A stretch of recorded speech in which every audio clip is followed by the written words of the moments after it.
Hi friends. So మరి election results అనేవి కాసేపట్లో కౌంటింగ్ ప్రారంభం అవబోతుంది కదా. మరి ఇప్పుడు అందరి చూపు కూడా ఒకటే నియోజకవర్గం అయిపోతూ ఉండడం జరిగింది. సో మరి పవర్ స్టార్ పవన్ కళ్యాణ్ పిఠాపురం నుంచి 50,000 నుంచి 60,000 ఓట్ల మెజారిటీతో గెలుస్తాడనేది మరి అందరూ కూడా ఎంతో విశ్వాసంతో అయితే నమ్ముతూ ఉన్నారనమాట. సో మరి ఇప్పుడు పవర్ స్టార్ పవన్ కళ్యాణ్ గెలుపు అనేది ఇప్పుడు పవర్ స్టార్ అభిమానులందరూ కూడా ఎంతో ఆనందంగా ఎంజాయ్ చేసే టైంగా ఇది అందరూ కూడా భావిస్తూ ఉన్నారు.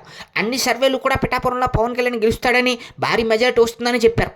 సో దీంతో ఇప్పుడు పవర్ స్టార్ పవన్ కళ్యాణ్ అసెంబ్లీలో అడుగు పెట్టబోతున్నాడనే విషయం అనేది త్వరలోనే కాసేపట్లోనే మనందరం కూడా ఎలక్షన్ రిజల్ట్స్ వచ్చిన తర్వాత అయితే కన్ఫర్మ్ చేసుకోవచ్చు అనమాట. సో మరి పవర్ స్టార్ పవన్ కళ్యాణ్ ఈ యొక్క పిఠాపురం నుంచి పోటీ చేసి ఏకంగా 50,000 నుంచి 60,000 ఓట్ల మెజారిటీతో గెలుస్తాడనేది మరి ఎగ్జిట్ పోల్స్ అంచనా కూడా ఉండడం జరిగింది. సో మరి కాసేపట్లో జరగబోయేటువంటి ఈ యొక్క ఎలక్షన్ రిజల్ట్ కోసం మీరు ఎంతమంది వెయిట్ చేస్తూ ఉన్నారు? మీకు మరిన్ని ఇలాంటి ఇంట్రెస్టింగ్ అప్డేట్స్ కావాలా? అయితే వెంటనే మా ఛానల్ సబ్స్క్రైబ్ చేసేయండి.